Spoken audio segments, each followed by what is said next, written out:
In the 19th century northern United States, the ice-covered homesteads transform into execution grounds that ravage the souls of women. The instruments of torture are the silent silhouettes of husbands, the endless hunger of the kitchen stove, and a loneliness potent enough to desiccate the very spirit. It ruthlessly shoves the destinies of two women into the death-filled cages of marriage. One woman marries an older farmer, leading a life like the frozen soil on the ridges that never melts throughout the year, being so silent, it's suffocating. The other woman's husband is away traveling for most of the year, leaving her to guard an empty wooden cabin alone while living out her days under the empty title of a living widow. It isn't until a chance visit serves as a gentle chisel that a tiny crack is hammered into the frozen earth. As they clumsily approach one another, those long suppressed desires surge like subterranean lava, proving powerful enough to melt all prejudice and bitter cold while simultaneously overturning their entire disciplined lives.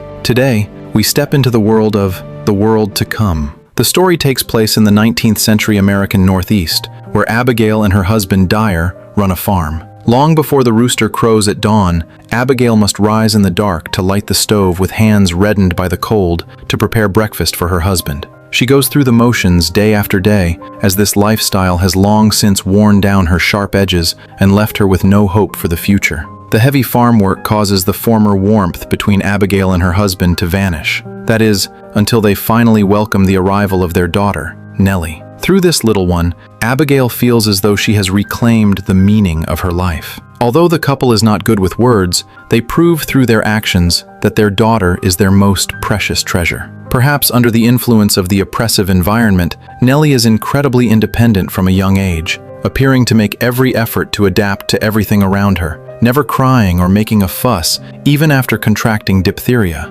Because they live in a remote rural area, Nellie's illness cannot be treated in time. On this particular evening, she quietly leaves this world. Nellie's untimely passing is like a giant boulder dropped into calm water, completely shattering all the hopes the couple once held. Their already bleak lives are gradually filled with a deathly silence. Days pass one by one until their quiet existence is disrupted once more. New neighbors, Tallie and her husband Finney, move in nearby. Listening to the sound of the carriage wheels grinding over the stones, Abigail stares fixedly at Tallie as she walks further and further away. Since the daughter's departure, Abigail only confides her internal pain and loneliness in her diary, because saying anything to her husband, who is never on the same wavelength, is a futile effort.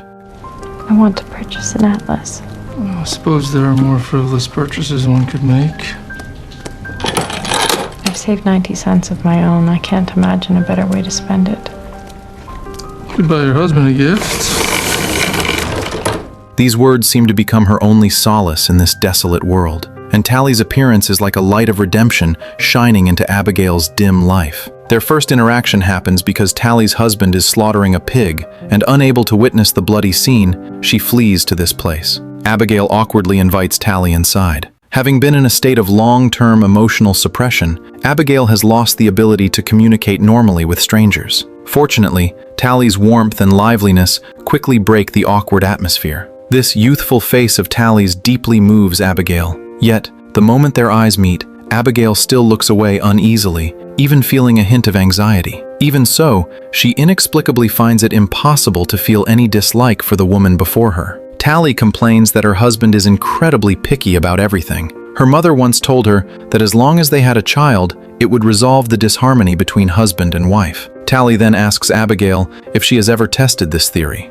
My daughter Nellie would have been 5 today. Abigail hasn't spoken her true feelings to anyone for who knows how long. Just then, Dyer finishes his busy day and pushes open the door. Sensing that Dyer doesn't welcome her, Tallie sensibly bids Abigail farewell. While Abigail is somewhat restrained during this visit from Tallie, she is secretly moved by this vibrant woman. Not long after, Dyer develops a high fever one evening, and while Abigail feeds him medicine, it is done merely out of a wife's duty, without any further affection. I plan on getting sick more often. My wife smiles at me. Hearing this, Abigail's expression turns solemn, and after a moment of reflection, she only gives her husband a stiff response, saying, "Promise me you won't die." Tallie visits again this day, and the two women prepare delicious food together. Abigail senses sweetness, peace, and kindness from Tallie, and she wants to learn more about her. Tallie asks Abigail how she and Dyer met. Abigail explains that Dyer was the eldest son of a neighbor who developed feelings for her over time, but the life after marriage shattered Abigail's illusions. She describes her husband this way: "I suppose as a suitor, while he wasn't exactly kind, he was at least upright and very affectionate, though not necessarily for the long haul. I wasn't sure if he was the right choice, but my family felt that everything would turn out for the best." At this moment, Tallie seems to feel a resonance, and two hearts that have been lonely for so long cautiously and quietly draw closer. As time flows on, the interactions between Abigail and Tallie grow more frequent. They realize they both harbor similar hardships and a profound inner solitude. One evening, Tallie's husband Finney invites Abigail and her husband to their home for a visit. Having already learned Abigail's name from his wife, he wishes to see for himself what kind of person his wife is spending every day with. Yet, Abigail and Tallie remain unaffected by the presence of the two men. Tallie secretly pulls Abigail into a corner of the house and asks her a question charged with ambiguity. "Did you miss me?"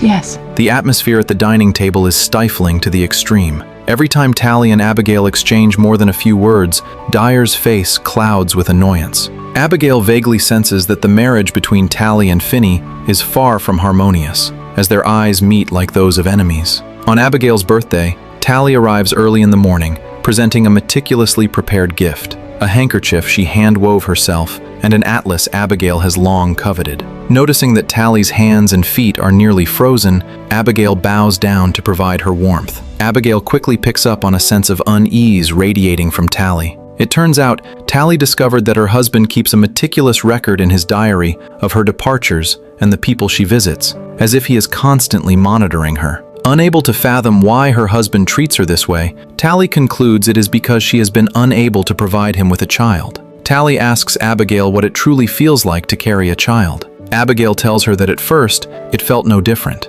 but as the child began to roll over, it was like the fluttering of a butterfly's wings, which later felt like a rabbit whenever she kicked her legs at night. Upon hearing this, Tallie's tears fall unbidden, gripped by the fear of never experiencing such a miracle. Abigail offers her gentle comfort. When the time comes, I will be there to guide you through it. Little does Tallie know that as she says her goodbyes, Finney is lurking in the shadows of the woods, watching her every move. After a long day of labor, Dyer returns with birthday gifts for Abigail, a box of raisins, a needle case, and a tin of sardines. While these are not what she truly desires, she offers her husband a gracious response, telling him he is spoiling her. In reality, she has already received the one gift that matters most. One day, a fierce blizzard swallows the farm, and fearing for her husband's safety, Abigail ventures out into the freezing storm to bring him home. The blizzard triggers a nightmare from Dyer's past, an earthquake at age 7 that leveled their home and barn. That brush with death left a lasting scar on Dyer's soul. That night, holding Abigail close, Dyer finally allows his guarded heart to soften. As spring returns and the world begins to heal, the bond between Abigail and Tallie grows even more intense. They spend nearly every day working side by side, and as dusk falls, they share their deepest thoughts under the glow of the moon.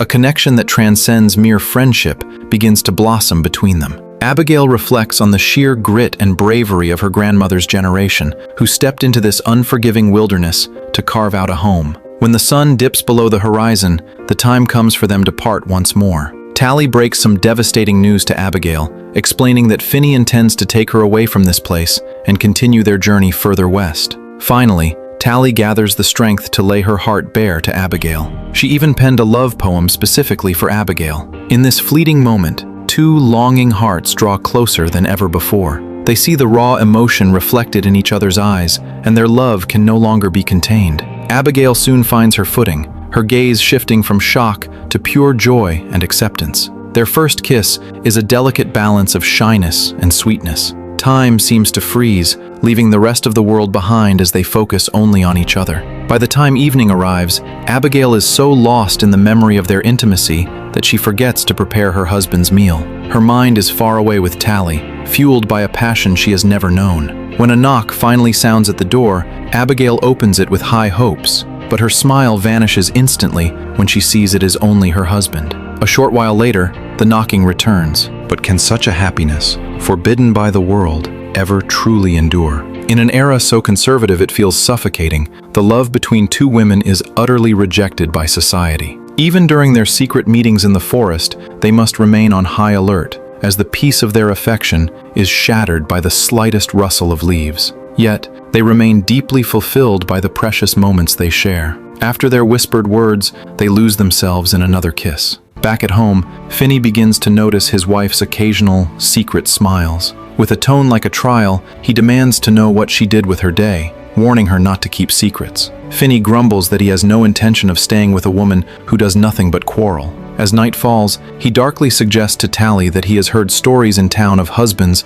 who have unalived wives they found lacking. On the other side, although Dyer does not have a violent reaction, he has also sensed the changes in his wife. Yet he simply buries it in his heart and continues his daily farm work. Since that day, 3 days pass without Tallie seeking out Abigail even once. That evening, Abigail cannot resist sneaking over to check on Tallie. Peering through the window, she discovers that Tallie has been imprisoned by her husband. Hearing the commotion outside, Finney grabs his shotgun and flings the door open with a murderous look on his face. Abigail turns and flees immediately. Returning empty-handed, Finney takes all his fury out on Tallie. As the conflict continues to escalate, Tallie's situation becomes increasingly dangerous. When Abigail encounters Tallie once more, it is as if she has become a different person, not even daring to respond to Abigail's concern. Not long after, Finney invites Abigail and her husband to their home for a meal. At the dinner table, he repeatedly emphasizes how Tallie can become a qualified wife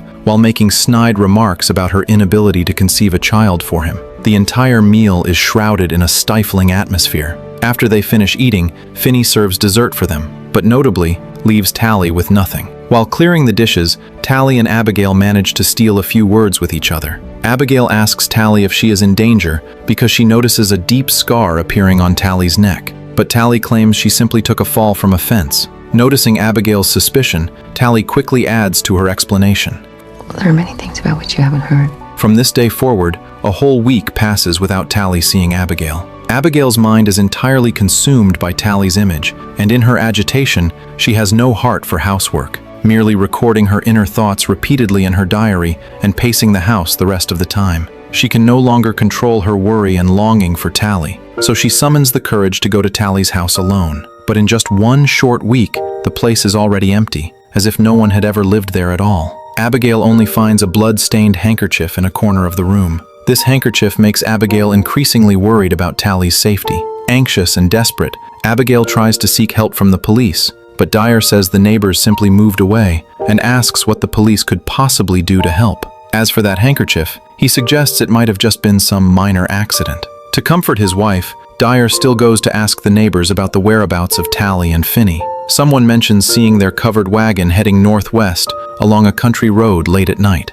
On the other hand, just as Dyer predicted, after Abigail seeks help from the sheriff, he only gives her request a perfunctory response without taking any substantive action. Without any news of Tallie for a single day, Abigail is unable to remain calm. Dyer is forced to administer a sedative so that Abigail can barely fall asleep, but her mental state deteriorates day by day. She is like a library without books, a sea of fear, anxiety, and desire, unable to sleep all night long. Finally, after a long wait, she receives a letter from Tallie.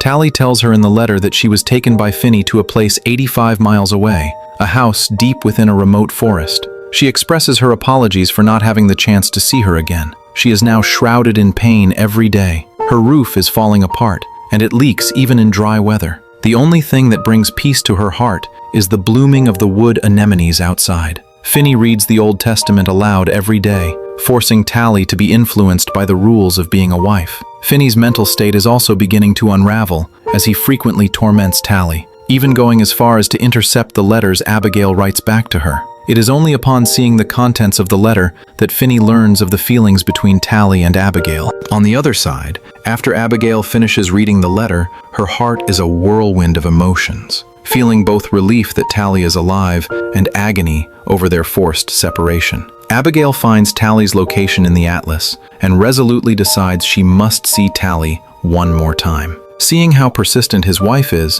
Dyer tries to stop her repeatedly, but ultimately cannot bear to let her go alone. All along the way, Abigail is filled with the expectation of seeing Tallie, imagining the scene of their reunion and thinking of holding Tallie tightly to speak of her longing. However, when they finally reach their destination, Finney, having heard the hoofbeats early on, is already waiting outside. We've ridden for 3 days. We are not leaving without seeing her. I'm not concerned with what you will or will not leave without. Keep a civil tongue, friend. Where is she?